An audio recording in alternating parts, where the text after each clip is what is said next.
یہ سورہ مبارکہ تجزیے کے اعتبار سے قرآن حکیم کی مشکل ترین صورت ہے۔ اس میں کئی خطبات ہیں جو مختلف مواقع پر نازل ہوئے ہیں، اور چونکہ قرآن مجید میں یہ چیز محفوظ نہیں ہے کہ کون سا خطبہ کس وقت نازل ہوا، اس کے حوالے سے بڑی تحقیق کی ضرورت ہوتی ہے، اور جن لوگوں نے اتنی تکلیف گوارا نہیں کی ہے وہ بہت سے مغالطوں میں وہ خود بھی مبتلا ہوئے ہیں اور دوسروں کو بھی مبتلا کیا ہے۔ بہرحال پہلی بات تو یہ سمجھیے کہ یہ سورہ مبارکہ دو بڑے بڑے حصوں پر مشتمل ہے۔ پہلا حصہ پہلے 5 رکوعوں پر مشتمل ہے اور دوسرا حصہ 11 رکوعوں پر مشتمل ہے۔ فلسفہ دین اور فلسفہ رسالت کے اعتبار سے ان دونوں حصوں کے مابین فرق یہ ہے کہ نبی اکرم صلی اللہ علیہ وسلم کی بعثت ہوئی تھی، براہ راست بعثت جن میں سے آپ خود تھے، یہ بعثت خصوصی ہے، بعثت خاصہ ہے کہ جو مشرکین عرب کی طرف ہے، بنی اسماعیل کی طرف ہے۔ ایک آپ کی بعثت عمومی ہے پوری نوع انسانی کی طرف، آپ دو بعثتوں کے ساتھ مبعوث فرمائے گئے۔ آپ کی جو بعثت خصوصی ہے الی اہل العرب، بنی اسماعیل، مشرکین عرب، چونکہ آپ انہی میں سے تھے اور انہی کی زبان میں آپ نے آخری اتمام حجت کر دیا، لہذا ان کے ضمن میں اللہ تعالیٰ کا جو قدیم قانون ہے رسولوں کے بارے میں کہ اگر کوئی قوم اس کی طرف رسول بھیجا جائے اور وہ اتمام حجت کر دے اور پھر بھی وہ قوم تسلیم نہ کرے تو اس قوم کو ہلاک کر دیا جاتا تھا، عذاب استیصال۔ تو اس قوم کے حق میں تو یہ آخری فیصلہ جو ہے اللہ تعالیٰ کا اسی قانون کے تحت نافذ ہوا۔ اس آخری فیصلے کا جو معاملہ ہے وہ ہے جو پہلے 5 رکوعوں میں آیا ہے۔ یہ حضور صلی اللہ علیہ وسلم کی بعثت خصوصی سے متعلق ہے اہل عرب کی طرف۔ البتہ چونکہ آپ کی بعثت عمومی ہے پوری نوع انسانی کے لیے،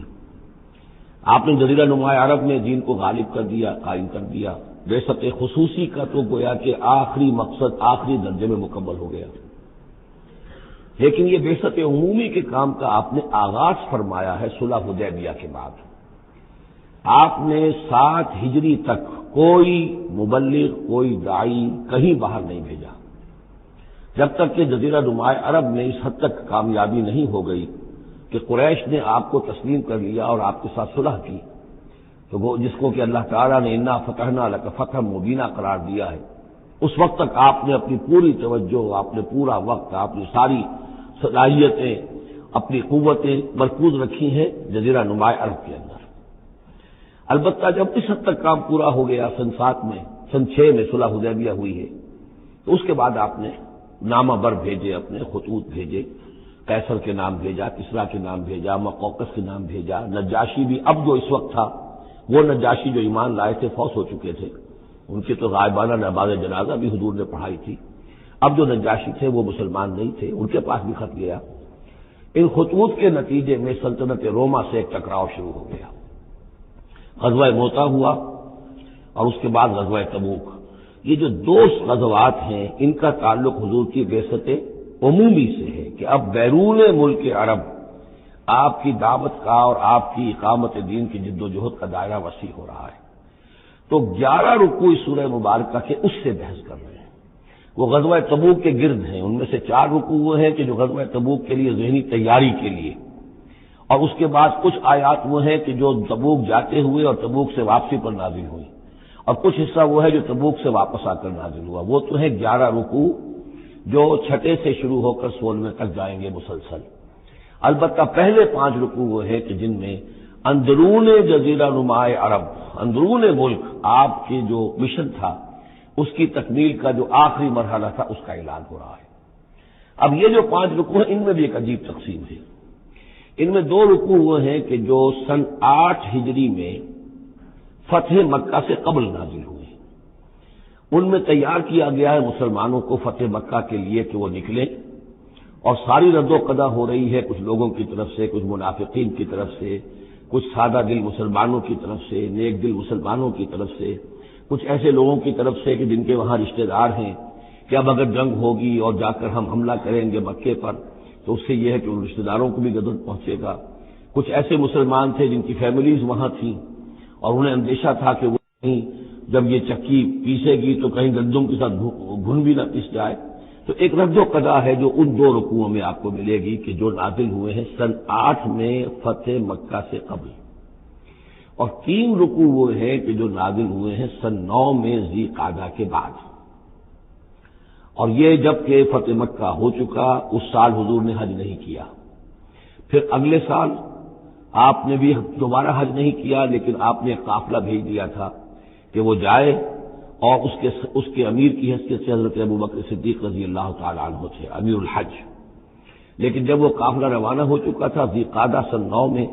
تو پھر وہ آیات نازل ہوئیں کہ جو 3 رکوعوں پر مشتمل ہیں، جن میں آخری اعلان کیا گیا ہے کہ اب آئندہ یہاں کوئی مشرک حج کے لیے نہیں آئے گا۔ سن 9 کا حج وہ مشترک تھا، اس میں اہل ایمان بھی تھے اور اہل شرک بھی تھے، مشرکین مکہ بھی تھے، ان کو بھی اجازت تھی۔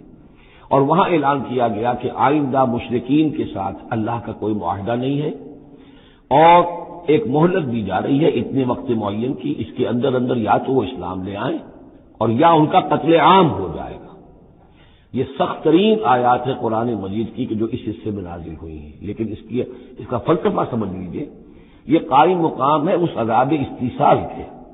جو عذاب قوم نوح پر آیا، قوم ہود پر آیا، قوم صالح پر آیا، قوم شعیب پر آیا، سدوم اور عمورہ کی بستیوں پر آیا، آل فرعون پر آیا۔